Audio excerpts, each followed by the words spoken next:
बिस्मिल्लाहिर्रहमानिर्रहीम अस्सलाम वालेकुम। इस वक्त आप ये मनाजिर देख सकते हैं कि ईरान की फ़िज़ाई हदूद में इस वक्त कुछ ड्रोन्स आए हैं और ईरान के डिफेंस सिस्टम ने उनको मारना शुरू कर दिया है। अब हुआ ये है कि लोग अचानक से बड़ा परेशान हो गए कि मामला क्या हुआ है, क्या इसराइल ने फिर अटैक कर दिया है, क्या इसराइल के ड्रोन्स आ गए हैं।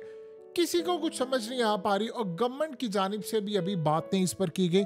लेकिन ईरान का डिफेंस सिस्टम फुली एक्टिवेट हो चुका है और उन्होंने फिजा में ड्रोन्स को धड़ाधड़ या जो भी ऑब्जेक्ट्स आ रहे हैं उनको मारना शुरू कर दिया है। देखिए ऑफिशियली तो अभी तक नहीं पता चला, लेकिन बहुत सारे सोशल मीडिया पर ईरान के हवाले से ज़रा ये बता रहे हैं कि ईरान का एयर डिफेंस सिस्टम असल में टेस्ट कर रहा है उन ड्रोन्स को या उन चीज़ों को तबाह करके जो असल में इजराइल ने अटैक किए थे या इजराइल ने अटैक करने हैं। उन्होंने बहुत सारे जो ड्रोन्स पकड़े हैं इजराइल के तबाह किए, उनकी रिवर्स इंजीनियरिंग की है और उस तरह के ड्रोन्स उनके पास है जिनको वो उड़ा रहे और अपना एयर डिफेंस सिस्टम टेस्ट कर रहे हैं। अब ये ऑफिशियली एक्टिविटी है क्योंकि इजराइल की जानिब से अभी इस बारे में कुछ नहीं कहा गया कि कोई ऐसी एक्टिविटी हुई है और गालिबन ऐसा लग रहा है कि ईरान अपने एयर डिफेंस सिस्टम को या तो उनको रशिया से मिले हैं या उन्होंने नई चीज़ टेस्ट की है या उन्होंने असल में ड्रोन्स भेजकर जो ईएमपी हमला किया था इजराइल ने, जो इनके डिफेंस सिस्टम को जैम किया था, तमाम चीज़ों को जैम किया था। इस सारी सूरत हाल में अचानक वो रिहर्सल कर रहे हैं कि दोबारा अगर इजराइल ने जो अटैक करना है, जो आपको पता है चीफ ऑफ डिफेंस स्टाफ ने उन्होंने क्लियरली कह दिया है कि अटैक होने के लिए जा रहा है, उसकी वो तैयारी कर रहे हैं। देखिए हुआ क्या है कि इजराइल के मामला जितने ख़राब है उसमें ईरान ने इस वक्त जितने अपने ड्रोन्स हैं या ईरान के जो मिसाइल है उन्होंने रशिया को सप्लाई किए हैं। अब हुआ ये है कि ईरान के अंदर से उनकी पार्लियामेंट से लेकर उनकी जो मजालिस के रुकन हैं वो कर क्या रहे हैं कि उन्होंने गुस्से का इजहार करना शुरू किया। उन्होंने कहा है कि हम इजराइल के खिलाफ जैसे लड़े हैं उसमें रशिया को चाहिए कि खुलकर हमारा साथ दे, यानी जो S-400 से लेकर दूसरी तमाम चीज़ें हमें दे। उन्होंने कहा कि हमें इसकी बैटरीज चाहिए। अब रशिया इस वक्त तैयार बैठा हुआ है, तुर्की को उन्होंने बेचे हैं, वो सऊदी अरब को बेचना चाहता है, लेकिन ईरान को क्यों नहीं दे पा रहा। हमें SU-35 मजीद चाहिए जो हमें पहले नहीं मिले, क्योंकि पहले अमेरिका ने और बाकियों ने कहा था कि उनके पास मौजूद है, लेकिन ऐसा नहीं हुआ।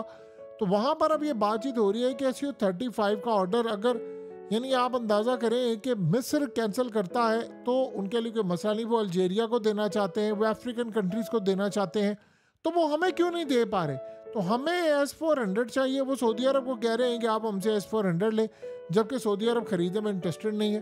तो इस सारी सूरत हाल में हमें रशिया से S-400 SU-35 जेट्स चाहिए। हम इस जंग में उनका साथ दे रहे हैं और वो हमारे साथ खुलकर इस जंग में क्यों नहीं आ पा रहे। हमें उनकी हर तरह से मदद की ज़रूरत है।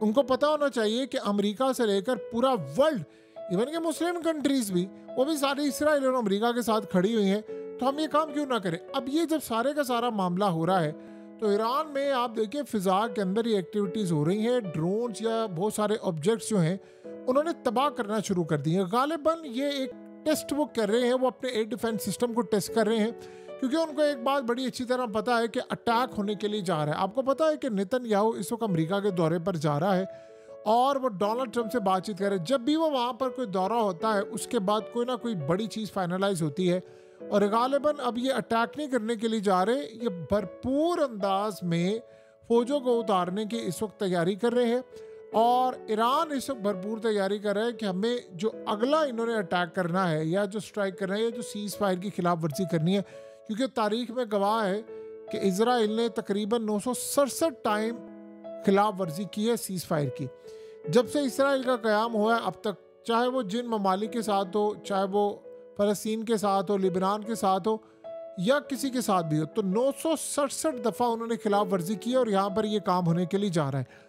देखिए पहले तो ईरान ने इस पूरी जंग के अंदर से लेसन सीखा है कि जब भी अटैक होना है उससे पहले वो सिस्टम को करेंगे डिसेबल। तो अगर आपने सिस्टम को अपने बचा लिया तो ईरान का एयर डिफेंस सिस्टम फिर जाहिर सी बात है उनको अटैक करने की तैयारी करेगा। अब यहाँ असल मसला ये नहीं है कि ईरान के डिफेंस सिस्टम में ख़राबी है या फलाना है, जो भी है, ईरान ने जो मिसाइल मारे, चाहे वो रातों को मारे चाहे वो दिन को मारे, आपको पता है कि उन्होंने अमेरिका के डिफेंस सिस्टम से लेकर सब कुछ तबाह कर दिया। और कल की बात तो सबसे अहम है कि यमन ने जो मिसाइल मारा है वो असल में एक ही मिसाइल था जो डिमोना की साइड पर जाकर हिट हुआ है और वो थर्ड ने मिस कर दिया है। अब ये सूरत हाल असल में इसराइल के लिए बड़ी खटक रही है कि एक मिसाइल आता है और वो भी थर्ड मिस कर देता है। इसका मतलब है कि ईरान इस हवाले से एडवांस लेवल के मिसाइल से इस्तेमाल कर रहा है और ये मिसाइल बेसिकली हिट करने के लिए जा रहे हैं इनको बुरी तरह। सो लिहाजा आने वाले वक्त में हम एक सारी सूरत हाल का अगर जायज़ा लें तो हमें एक बात बड़ी अच्छी तरह समझ आती है कि दो काम होने के लिए जा रहे हैं। एक तो ईरान ने अब अगली दफ़ा जो मिसाइल मारने हैं वो डायरेक्टली, देखिए ऑलरेडी उन्होंने काफ़ी कुछ हिट किया है। आपको पता है कि अभी भी इसराइल की सूरत हाल कितनी ज़्यादा ख़राब है कि ईरान ने जो अब तक तबाही की है उसमें पता ये चला है कि इसराइल के अंदर सैकड़ों या हज़ारों की तादाद के अंदर जो लोग हैं वो अभी तक डिस्प्लेस हैं और बहुत सारे लोग मिसिंग हैं। यानी आप समझिए हज़ारों के हिसाब से इस वक्त हॉस्पिटल्स में हैं, उनका इलाज हो रहा है। बहुत सारे लोग घरों से बाहर हैं, घर उनके टूट चुके हैं, उनकी बिल्डिंग्स तबाह हो चुकी हुई हैं, बहुत सारे लोग मारे गए हैं, मिलिट्री के लोग मारे गए हैं। सो लिहाजा इस वक्त हज़ारों की तादाद में उनके होटल्स में, बल्कि आप समझ लें लाखों की तादाद में जो लोग हैं वो अभी तक होटल्स में रह रहे हैं और अभी तक कोई क्लियर टाइमलाइन नहीं दी उनको कि आप आएँ और आकर आप रहें। क्योंकि देखिए जिस तरह की ईरान ने तबाही की है, एक बात तो तय है कि अभी आपको साल लगेंगे वापस आने में। लोग ऑलरेडी तंग थे जंग की, गजा की वजह से, फिर नॉर्थ के लिबनान ने इनको तबाह किया और उनको आबाद नहीं होने दिया। अब ईरान ने, उन्होंने तो जाकर हाइफा, तिल अवीव, यरूशलेम, बीरशीबा, उन्होंने साफिद, यानी आप सोचें जो मेन सिटीज और मेन एरियाज हैं उन्होंने तो उनको उड़ाया है। तो ये तो हमने तारीख में कभी नहीं देखा था कि इतना खंडर बना दिया है। यानी आप सोचें कि गजा के मनाजिर देखकर हमें खौफ लरसता है। इन्होंने एग्जैक्टली वही काम किया है। तो ईरान के जो डिफेंस सिस्टम इस वक्त एक्टिवेट हुए हैं, उनको पता है कि इजराइल ने बदला लेने के लिए जाना है, तो हमें दोबारा उनका यही हाल करना पड़ेगा। अब अगला मरहला ये है कि बड़ी तादाद के अंदर इजराइल ने इस दफ़ा जो प्लान किया है वो बड़ा अजीबोगरीब है। देखिए आज हुआ क्या था कि तकरीबन 477 के करीब जो ड्रोन्स हैं वो मारे गए हैं यूक्रेन के ऊपर, और ये मनाजिर भी आप देख सकते हैं कि 477 ड्रोन्स प्लस 60 के करीब मिसाइल रशिया ने मारे हैं। तो रशिया पूरी तरह ईरान के ड्रोन्स इस्तेमाल कर रहा है, लेकिन इस दफ़ा गालिबन रशिया की जानिब देख रहा है ईरान के आप हमें बहुत सारी चीज़ें प्रोवाइड करें, आप इस जंग में बाकायदा पार्टिसिपेट करें। क्योंकि अमेरिका भी तो रशिया के साथ बहुत सारी बातचीत करने के बावजूद ईरान के खिलाफ खड़ा है। तो आप अमेरिका से बातचीत करने के बाद आप हमारे साथ क्यों नहीं खड़े हो सकते? ये सारी सूरत हाल आपको देखनी पड़ेगी।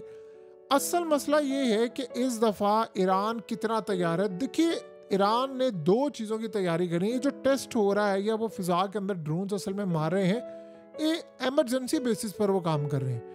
ये दो बेसिस पर है कि वो नई चीज़ें टेस्ट कर रहे हैं। देखिए इसराइल ने अपनी मैक्सिमम जितनी कैपेसिटी दिखानी थी वो उन्होंने दिखा दी है, इसमें कोई दो राय नहीं है। बावजूद इसके कि ट्रम्प 1000 दफ़ा कहता रहे कि आखिरी दिन इसराइल के तैयारे बड़ी तादाद के अंदर अटैक करने के लिए पहुंचे थे और मैंने उनको कहा वापस आना। ट्रम्प एक झूठा इंसान है, आप उस पर भरोसा कर ही नहीं सकते, क्योंकि उसके बारे में ये बात अब बड़ी मशहूर हो चुकी है कि उसका यानी शॉर्ट टर्म मेमोरी है उसके पास। आज वो कुछ कहता है, कल वो कुछ कहता है। ईरान ने साबित कर दिखाया है वो अटैक कर सकते हैं, वो अमेरिका पर भी अटैक कर सकते हैं, वो इजराइल पर भी अटैक कर सकते हैं। लेकिन इसराइल अपनी मैक्सिमम कैपेसिटी यूज़ कर चुका हुआ है। वो क्या कर सकते हैं? वो सिस्टम डिसेबल कर सकते हैं, मुसाद के एजेंट से हमला करवा सकते हैं और फिर अपने तैयारे भेज सकते हैं, या अमेरिका के तैयारे इस्तेमाल हो सकते हैं। ईरान ने तो आखिरी दिन भी जो अटैक किया था वो इतना खतरनाक मिसाइल था कि वो अमेरिका, क्या आप सोचे, डोनाल्ड ट्रम्प ने ये बात कही थी कि मैं हैरान हो गया था देखकर, इतनी तबाही की, इतने खतरनाक उनके मिसाइल हैं और थार्ड समेत सब कुछ फेल हो गए। अगर हम सारी सूरत हाल को देखें तो कल जो यमन ने मिसाइल मारा है वो तो एक सिंगल मिसाइल था और उसने भी जाकर हिट किया है। इसका मतलब है ईरान ने काफ़ी कुछ तैयारी कर ली है कि हमें अगले लेवल पर जाकर क्या काम करना है, टारगेट कैसे करना है चीज़ों को। बहरहाल ईरान इस वक्त तैयार बैठा हुआ है और ईरान के बाद बाकी जो सूरत हाल होगी वो भी आप सब देख लेंगे। ईरान का टेस्ट करना ये बता रहा है कि जंग सर पर खड़ी हुई है, जंग नहीं रुकी, इसराइल ने नहीं रुकना, दो ममालिक ने नहीं रुकना, एक इंडिया ने नहीं रुकना और एक ख़ास तौर पर इन्होंने नहीं रुकना। और इंडिया की सूरत हाल तो आप सब देख सकते हैं कि जब से उनकी नेवी के शिव कुमार ऑफिसर ने आकर कल से ये बात की है और ये पूरी दुनिया के अंदर इस वक्त उनकी बेइज्जती हो रही है कि वो कह रहे हैं कि जी हमारे तो जहाज़ गिरे थे और उसकी ज़िम्मेदार सिर्फ और सिर्फ पॉलिटिकल लीडरशिप है, क्योंकि उन्होंने हमें मिलिट्री की बेसिस को उड़ाने नहीं दिया, उनके डिफेंस सिस्टम को उड़ाने नहीं दिया, लिहाजा बाद में उन्होंने उसी पर अटैक किया। तो इंडिया के अंदर इस वक्त जितनी मोदी की लेदे हो रही है आप उसका अंदाज़ा नहीं कर सकते। नेतन्याहू के खिलाफ भी मामलात ख़राब है, लोग काफ़ी हद तक बेजार हैं, लेकिन दोनों सूरत हाल का जायज़ा जब लें तो आपको पता चलता है कि दोनों ने प्लान किया है कि वो भी अटैक करेंगे, ये भी अटैक करेंगे, और 2025 और 26 और पता नहीं कौन से साल खून आलूद साल होने के लिए जा रहे हैं।